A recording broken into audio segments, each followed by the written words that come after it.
Então, boa noite a todos. Queria, em primeiro lugar, agradecer o convite da Condutas. Acho que é sempre importante começar o ano afinando a viola. Saudar todos os camaradas que estão aqui nos assistindo nesta maneira diferente que a gente tem agora de se encontrar, que é por esse meio frio, mas é o que temos, e manifestar grande satisfação de poder compartilhar a mesa com o Eduardo Almeida, que é um grande amigo, Cacau. Eu acho o seguinte, eu acho que o debate começou bem e que a gente deve começar a aprofundar o debate, porque o que nós temos que fazer é uma análise concreta de uma situação concreta, como já dizia o velho Lenin. E, para isso, nós temos que ter uma definição clara da crise, do impacto da crise no Brasil, do que é a crise política que nós estamos vivendo, monumental, e o que representa nisso o PT, para a gente poder ir além do PT. Não só falar que quer ir além do PT, mas, de fato, atuar de uma maneira que nos permita ir além do PT. E começar essa atuação pela crítica, ir à raiz dos problemas.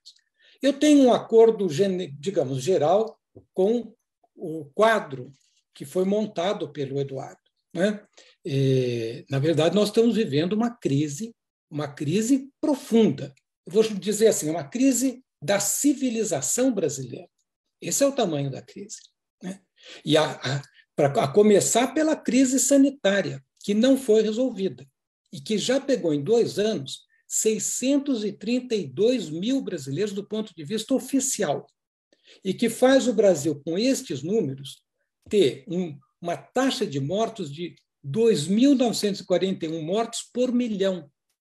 É uma das maiores do mundo, entre os países grandes. Só para a gente ter uma noção, a China tem 3 por 1 milhão.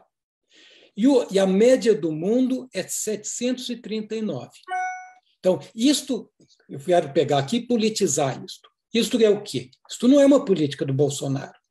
Isto é uma política da burguesia brasileira. Porque o Dória fez uma política que é a mesma, num grau menor, numa dose menor. Sem dúvida, numa dose menor.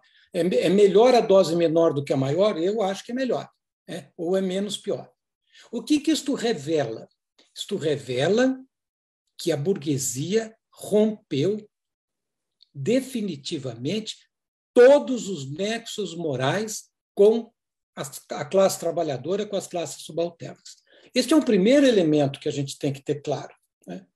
A pandemia não está resolvida, todo mundo sabe, a pandemia é um problema mundial. Se ela não for resolvida mundialmente, ela não está resolvida, ela veio para ficar e nós estamos, inclusive, em plena ofensiva da epidemia. Bom, do ponto de vista econômico, nós vivemos uma estagnação. Em 2021 se bateu muito bumbo, que a economia ia recuperar, muita gente, inclusive, com medo do Bolsonaro, agora ele pega um ciclo e vai que vai. Nós crescemos 4,5%, mas muito, que é digamos, que mal recupera o que se perdeu no ano anterior. O mundo cresceu 5,6%.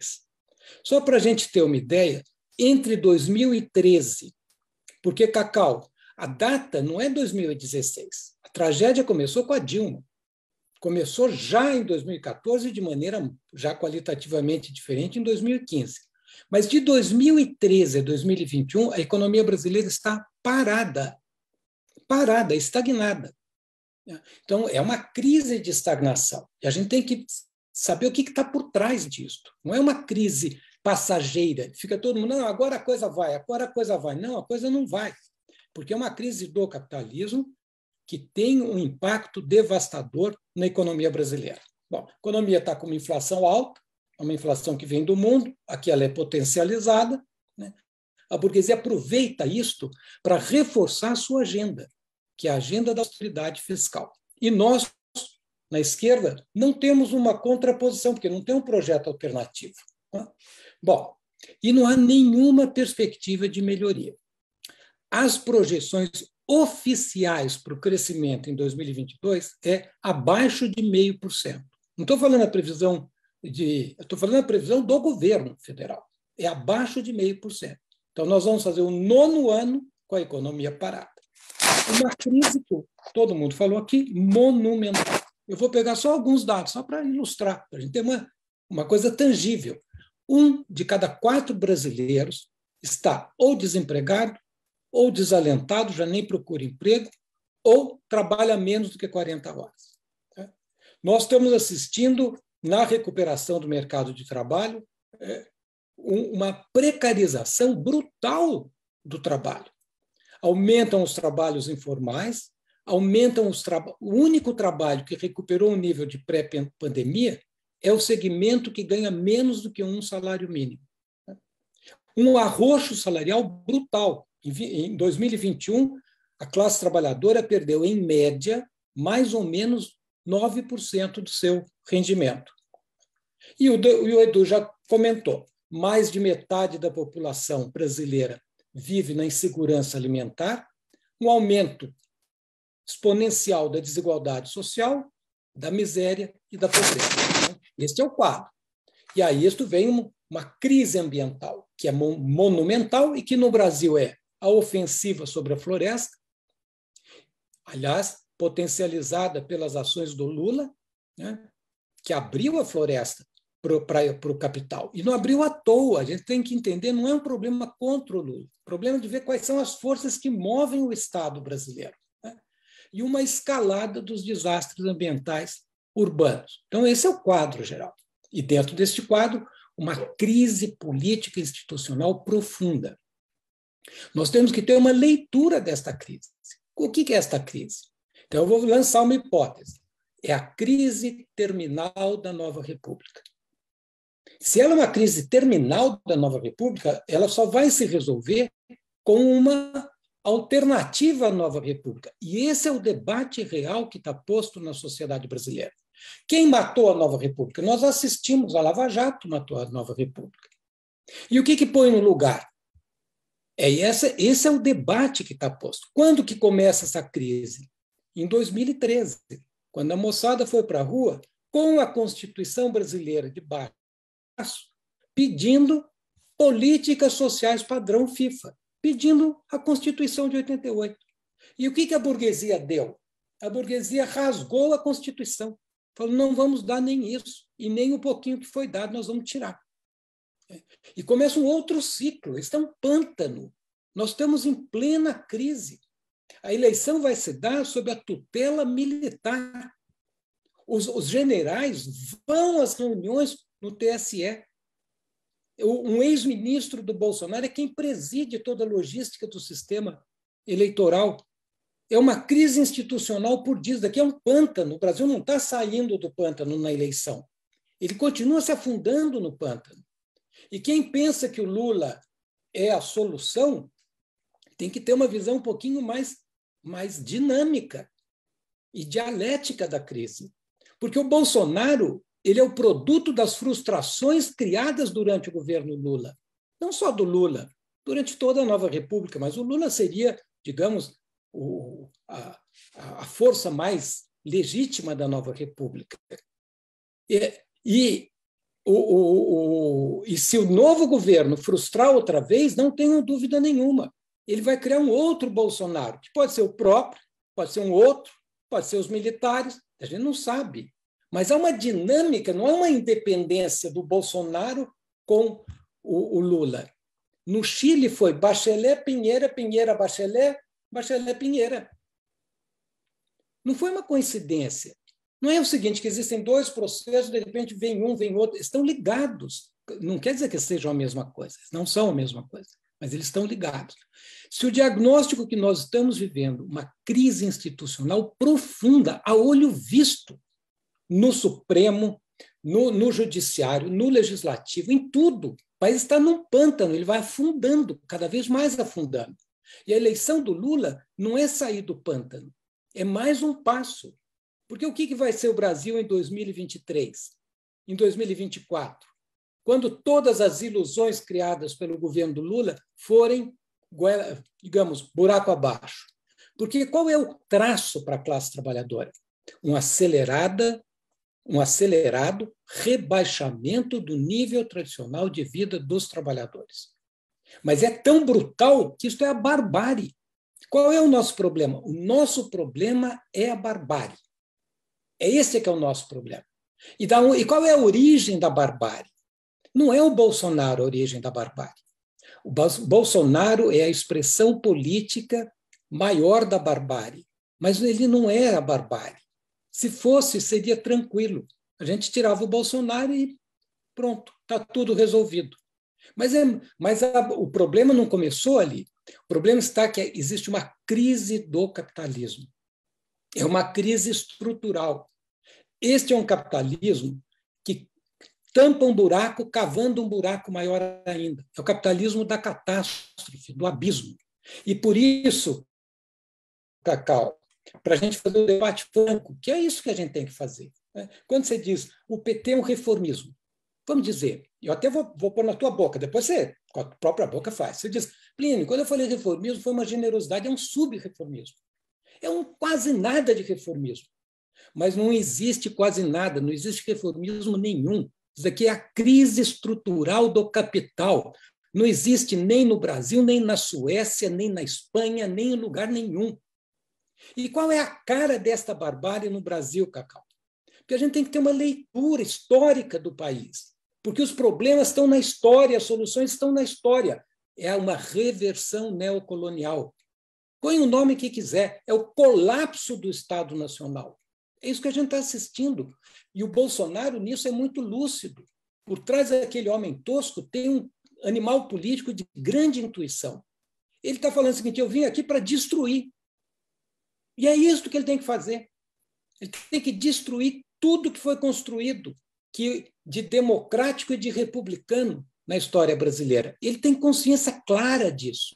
E nós não temos consciência clara de como nos contrapor a isto. Essa é que é a nossa maior debilidade. Nossa maior debilidade no momento é teórica. A gente não consegue ler o que está acontecendo. Então, quais são os movimentos desta reversão neocolonial?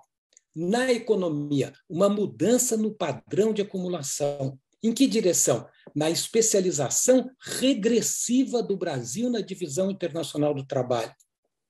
O que isso quer dizer? O fim da economia nacional. Qual é a frente de expansão do capitalismo brasileiro? A Amazônia, o Cerrado.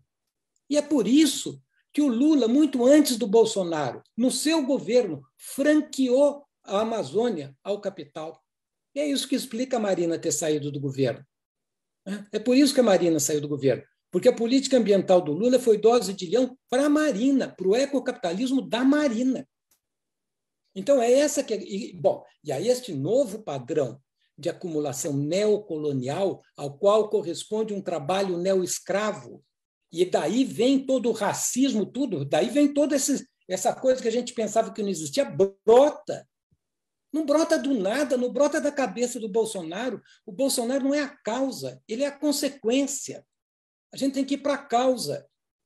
E isso exige um padrão de dominação duríssimo. Exige um padrão de dominação duríssimo. E isso é no mundo inteiro. A crise da democracia é no mundo inteiro. Né? E isso vem no Brasil. Né? E isso não começa com o Bolsonaro. Começa, só para pegar um exemplo, a Dilma, enquanto caía, assinou o decreto antiterrorista para nos atingir. Enquanto caía, ela podia ter deixado para o Temer. Não, mas ela fez questão. Ela, sabe, atarefadinha, caprichando de secão, ela assinou. Claro que as coisas depois pioraram e vão piorar mais. Então, qual é a resposta burguesa a tudo isso? É uma política muito lúcida de administração da barbárie. Eles sabem o que eles estão fazendo. A nossa burguesia é boa de mando, ela é preparada, ela é bruta, ela é genocida, mas ela não é burra. Ela estava administrando a barbárie. O que é isso? Na economia, neoliberalismo ao cubo. É uma ofensiva sobre o trabalho, sobre o meio ambiente. Essa é uma política, não é do Bolsonaro, essa é uma política da burguesia. Inclusive, começa com a Dilma. Dobra a meta com a ponte para o futuro. E é levado ao paroxismo com o Bolsonaro. Mas não começa com o Bolsonaro. Eu não sei essa história que ela não tem uma sequência. O Bolsonaro caiu de paraquedas. O Bolsonaro é o fruto de todas as frustrações com o governo Lula. Mas eu vou eximir o Lula. Qual é o problema eximir o Lula pessoalmente? O problema é que a Constituição de 88 promete a Suécia, mas entrega o Haiti para 85% da população, porque o país real não comporta as promessas da Constituinte. Esse é que é o problema. Esse é que é o problema, na minha opinião, de fundo. E para fazer o neoliberalismo extremo, você tem que desmanchar, destruir o Estado Nacional. E a burguesia está fazendo isso na maior tranquilidade. Na maior tranquilidade. Bom, e na política? O que eles querem pôr no lugar? Nunca foi. O problema do Lava Jato nunca foi corrupção. Nunca foi. O problema da Lava Jato era destruir a nova república. Eles destruíram. E o que eles estão pondo no lugar? Alguma coisa mais autoritária, para lembrar o Florestan Fernandes, que dizia: a nossa democracia é uma democracia restrita. Ele diz, como se fosse uma sanfona. Nunca foi muito democrático para o homem pobre da periferia, mas foi mais democrático, por exemplo, para um professor universitário, e foi mais democrático em 88. Ficou bem pouco democrático em 2020. É uma sanfona que está apertando. A burguesia sabe que tem que apertar. O Bolsonaro falou, aperte comigo. Eles fizeram a experiência, mas estão percebendo que não é funcional, que talvez seja melhor um outro caminho. E é isto, e aí nós chegamos em 2022, que é um ano importante, porque, na verdade, a burguesia está jogando as fichas no esforço de institucionalizar o golpe. Mas o golpe não foi contra a Dilma. O golpe foi contra a classe trabalhadora. E, por ironia do destino, estão convocando o golpeado para legitimar o golpe. Porque isso aqui é o governo, essa aqui é a candidatura Lula-Alckmin. Tanto que o Lula não tem nenhuma dificuldade em se juntar com os golpistas. Porque o que eles estão tentando, uma vez que a solução Bolsonaro teve dificuldades. Teve dificuldades internas, tem dificuldades com o capital internacional, que prefere muito mais a candidatura Lula à candidatura Bolsonaro, muito mais. É só acompanhar o mercado e ver a animação que eles estão trazendo dinheiro aqui, na suposição que o Lula vai ganhar. Bom, então, o que eles estão tentando fazer nesta eleição é institucionalizar o golpe. É isso que eles estão fazendo. Como? Eles já violentaram completamente a Constituição de 88. Destituíram a Constituição de 88 de todo o conteúdo democrático e republicano, mas mantiveram a forma. Agora eles precisam legitimar isso. E essa é a força da candidatura Lula. E o Lula, que é um animal político também muito esperto, sabe disso. E já se coloca como o homem da unidade nacional. O Lula não veio para acabar com isso. Vamos ver o Lula em perspectiva histórica, Cacau. E Edu, Angélica. A gente conhece bem o Lula. É um Lula em 89, é outro Lula em 2002 e é outro Lula em 2022. E cada um foi pior que o outro. Foi o Lula da ilusão, da reforma, foi o Lula pragmático da Carta aos Brasileiros e agora é o Lula da farsa, da aliança com o Alckmin. Mas por que eu digo isto? Porque não é nada contra o Lula. O problema não é o Lula, o problema somos nós. Nós temos que ir além do que está posto aqui. E aí eu entro no que o Cacau falou, que eu acho que é muito importante, que é como é que a gente dialoga com a massa? Como é que a gente derruba o Bolsonaro? Como é que a gente cria uma solução alternativa? Essa que é a questão que está posta. Apostando no futuro. Qual é a nossa solução? A burguesia tem uma solução. Bolsonaro sintetizou isso muito bem. Na economia, posto Ipiranga. E na política, intervenção militar. Bom, e nós? Qual é o nosso projeto? Porque, senão, dentro dos marcos da ordem, as escolhas são tacanhas. É a dose máxima, Bolsonaro, ou a dose mínima, Lula-Alckmin. O problema é que a dose mínima hoje é a dose máxima amanhã. E a dose máxima amanhã vai exigir alguma dose mínima. porque nós estamos dentro deste circuito, nós estamos prisioneiros desse circuito. E é isso que a gente tem que sair. E o único jeito que a gente tem de sair é disputando o futuro, não tentando fazer uma massagem cardíaca na nova república e criando a ilusão que nós vamos ressuscitar um sub-reformismo que nunca houve, na verdade. Nunca houve. O governo do Lula, o balanço do governo do Lula, quando ele termina, o país era mais neoliberal, mais inserido na divisão internacional do trabalho do que quando começou. Porque esse é um movimento histórico, e é contra isso que a gente tem que brigar. Nós temos que ter claro que, quando a gente fala em esquerda, acabou o meu tempo. E eu não acompanhei, Angélica. Então, eu vou fazer isso. Ainda tenho 10 minutos. Eu quero só concluir 1 minuto aqui, depois vocês tiram do meu finzinho ali, só para eu poder terminar o raciocínio. Eu acho qual é o desafio que está posto para os trabalhadores. É criar uma alternativa, um projeto político alternativo. Para isso, a gente tem que mudar a correlação de forças e temos que apresentar ao povo brasileiro uma ruptura estrutural com o modelo econômico, com o neoliberalismo. Esse é que é o ponto central. E, para isso, nós temos que sair da estaca zero e criar uma unidade da esquerda, é a função do polo socialista, e discutir um projeto alternativo. Mas essa última parte eu deixo para daqui a pouquinho, porque eu já vi que vai inverter e sou eu mesmo que vou falar daqui a pouquinho. Então, tá bom. Fico por aqui. Obrigado.